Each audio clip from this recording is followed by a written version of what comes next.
오늘은 요한복음 19장 1절에서 16절의 말씀을 함께 나누겠습니다. 말씀을 봉독하겠습니다. 그때 빌라도는 예수를 데려다가 채찍으로 쳤다. 병정들은 가시나무로 왕관을 엮어서 예수의 머리에 씌우고 자색 옷을 입힌 뒤에 예수 앞으로 나와서 유대인의 왕 만세 하고 소리치고 손바닥으로 얼굴을 때렸다. 그때 빌라도가 다시 바깥으로 나와서 유대 사람들에게 말하였다. 보시오, 내가 그 사람을 당신들 앞에 데려오겠소. 나는 그에게서 아무 죄도 찾지 못했소. 나는 당신들이 그것을 알아주기를 바라오. 예수가 가시관을 쓰시고 자색 옷을 입으신 채로 나오시니 빌라도가 그들에게 보시오, 이 사람이요 하고 말하였다. 대제사장들과 경비병들이 예수를 보고 외쳤다. 십자가에 못 박으시오. 십자가에 못 박으시오. 그러자 빌라도는 그들에게 당신들이 이 사람을 데려다가 십자가에 못 박으시오. 나는 이 사람에게서 아무 죄도 찾지 못했소 하고 말하였다. 유대 사람들이 그에게 대답하였다. 우리에게는 율법이 있는데 그 율법을 따르면 그는 마땅히 죽어야 합니다. 그가 자기를 가리켜서 하나님의 아들이라고 하였기 때문입니다. 빌라도는 이 말을 듣고 더욱 두려워서 다시 관저 안으로 들어가서 예수께 물었다. 당신은 어디서 왔소? 예수께서는 그에게 아무 대답도 하지 않으셨다. 그래서 빌라도가 예수께 말하였다. 나에게 말을 하지 않을 작정이요. 나에게는 당신을 놓아줄 권한도 있고 십자가에 처형할 권한도 있다는 것을 모르시오. 예수께서 대답하셨다. 위에서 주지 않으셨더라면 당신에게는 나를 어찌할 아무런 권한도 없을 것이요. 그러므로 나를 당신에게 넘겨준 사람의 죄는 더 크다 할 것이요. 이 말을 듣고서 빌라도는 예수를 놓아주려고 힘썼다. 그러나 유대 사람들은 이 사람을 놓아주면 총독님은 황제폐하의 충신이 아닙니다. 자기를 가리켜서 왕이라고 하는 사람은 누구나 황제폐하를 반역한 자입니다 하고 외쳤다. 빌라도는 이 말을 듣고 예수를 데리고 나와서 리토스트론이라고 부르는 재판석에 앉았다. 리토스트론은 히브리 말로 가바다인데 돌을 박은 자리라는 뜻이다. 그날은 6월절 준비일이고 때는 낮 12시쯤이었다. 빌라도가 유대 사람들에게 말하였다. 보시오, 당신들의 왕이요. 그들이 외쳤다. 없애버리시오, 없애버리시오. 그를 십자가에 못 박으시오. 빌라도가 그들에게 말하였다. 당신들의 왕을 십자가에 못 박으란 말이오? 대제사장들이 대답하였다. 우리에게는 황제 폐하밖에는 왕이 없습니다. 이리하여 이제 빌라도는 예수를 십자가에 처형하라고 그들에게 넘겨주었다. 그들은 예수를 넘겨받았다.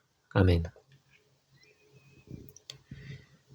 빌라도는 예수님을 신문하고 유대 사람들 앞에서 죄를 찾지 못했다고 하며 6월절에 죄수 한 사람을 놓아주는 관례를 언급하며 은근히 예수님을 놓아주려고 했습니다.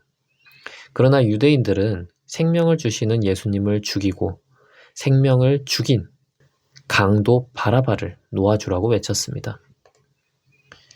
빌라도는 예수님을 풀어주려는 시도를 중지하지 않았습니다. 빌라도는 예수님을 데려다가 채찍으로 치게 했습니다. 군인들은 예수님을 채찍으로 때리고 가시나무로 왕관을 만들어 예수님의 머리에 씌우고 자색 옷을 입힌 뒤에 유대인의 왕 만세라며 조롱하고 얼굴을 때렸습니다. 예수님께서는 비록 조롱을 받으셨지만 군인들에 의해 왕으로 선언되며 강제적으로 대관식을 치르게 되었습니다. 당시 채찍은 로프만이 아니라 채찍에 가시나 쇳덩이가 박혀 있어서 맞으면 살이 파이고 찢겨졌습니다. 그리고 가시로 머리를 찌르니까 예수님께서는 얼굴과 온 몸이 피범벅이 되었습니다. 빌라도는 이렇게 적당히 벌하면 유대인들의 마음이 조금이라도 누그러질 것이라고 생각했습니다. 그래서 예수를 이렇게 처벌하고 유대 사람들에게 나는 그에게서 아무 죄도 찾지 못했다라고 말했습니다. 이 사람을 처절하게 처벌했으니 그만 분노하라는 것입니다. 그러나 유대인들은 십자가에 못 박으시오, 십자가에 못 박으시오 하며 계속 외쳤습니다. 빌라도는 예수님에게서 아무 죄도 찾지 못했다는 것을 거듭 말했지만 유대인들은 전혀 듣지 않았습니다. 빌라도는 요한복음 18장에서도 한번 예수님이 죄가 없다고 말했고 19장에서도 거듭하여 죄가 없다고 말했습니다. 육신으로 오신 예수님께서는 이렇게 무죄한 분이셨습니다. 그럼에도 우리를 위해서 죽으신 것입니다. 믿는 자는 이렇게 예수님께서 우리를 위해, 나 자신을 위해 죽으신 분임을 믿습니다. 예수님께서 죄가 있으셨다면 예수님의 죽음은 우리에게 아무런 유익이 없습니다.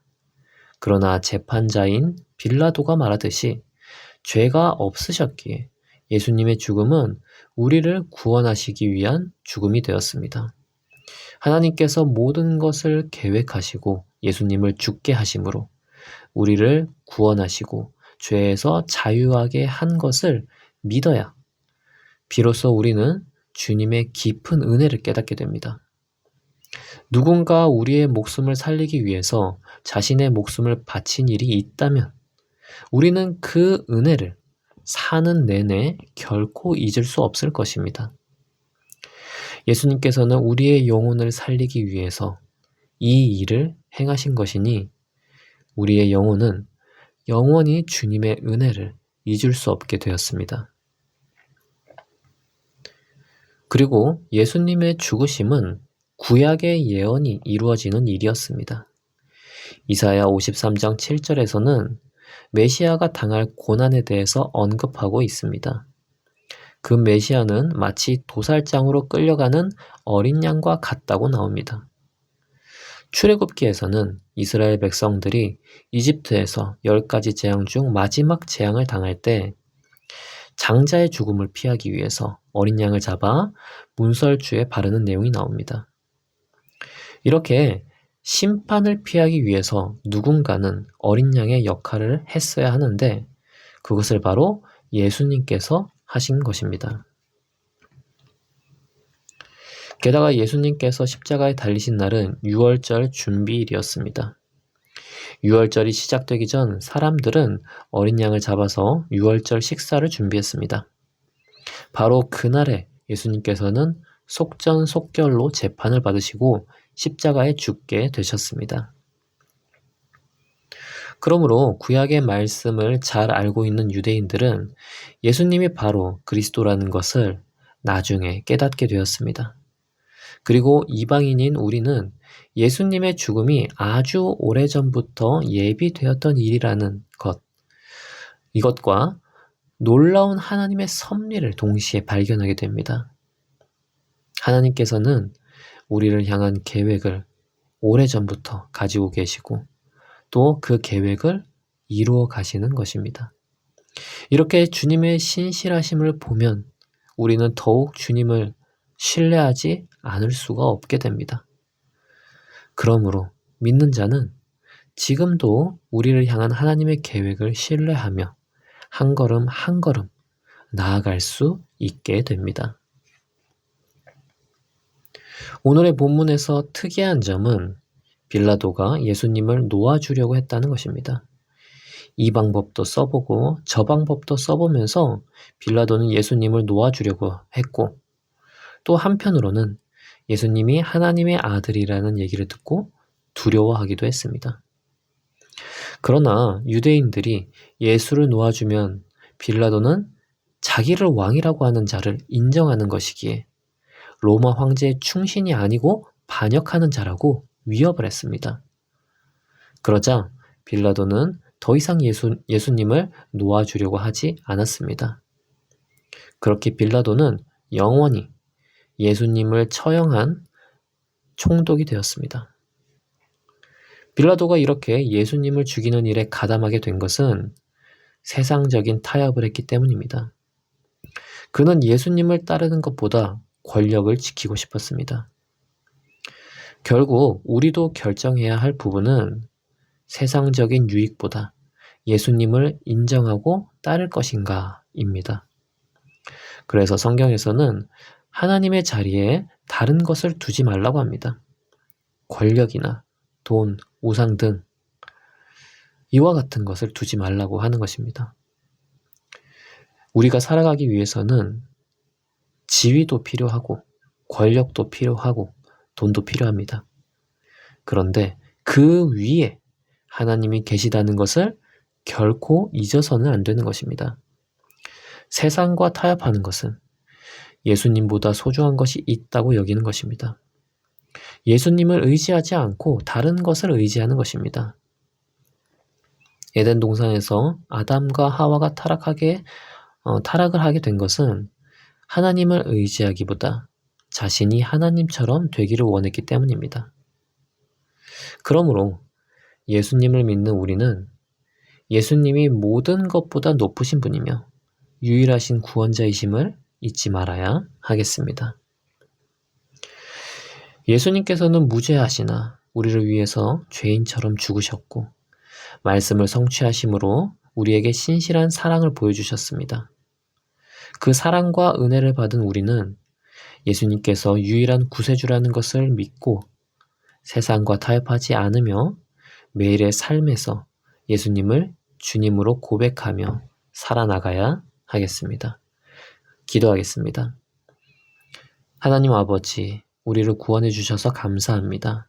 우리를 살려주셔서 감사합니다. 주님의 은혜로 우리의 영혼은 참 자유를 얻게 되었습니다. 그 자유함으로 세상적인 것에 얽매이지 않고 주님을 따르는 자가 되게 하여 주시옵소서. 예수님의 이름으로 기도합니다. 아멘.